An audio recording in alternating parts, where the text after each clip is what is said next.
The mirror attaches directly to the door and can be replaced without removing the door panel and the door carrier.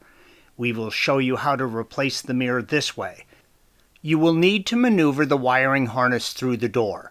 If you want to remove the door panel and carrier to make this easier, or if you drop a mirror bolt into the door cavity, please follow the link provided at the end of this video for additional assistance with those tasks. The mirror mount is located behind the airbag stamped trim panel red arrow. Use a trim removal tool and gently pry the panel away. With the panel off, you can see the 4 mounting clips, red arrow. Get your trim removal tool as close to these as possible when removing. You're going to be working in 2 areas, the mount, red arrow, and the electrical connection, green arrow. Use a pick and pull out the red locking tab on the electrical connection.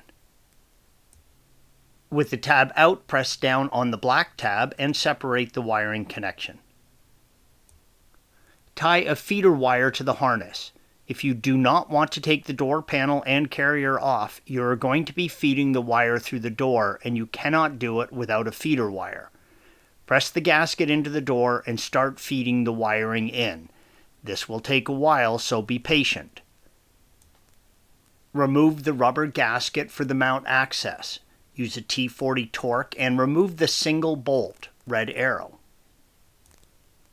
I like to place a finger from a shop glove over the Torx to help hold the bolt in place. If you drop this bolt into the door cavity, you will be removing the panel and carrier to get it back. Remove the mirror from the door and place it on a towel.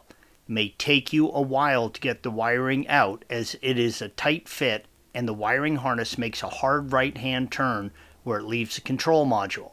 Take your time and you will get it. Installation is the reverse of removal. Thanks for watching. Be sure to subscribe to our channel and check out another video in this series.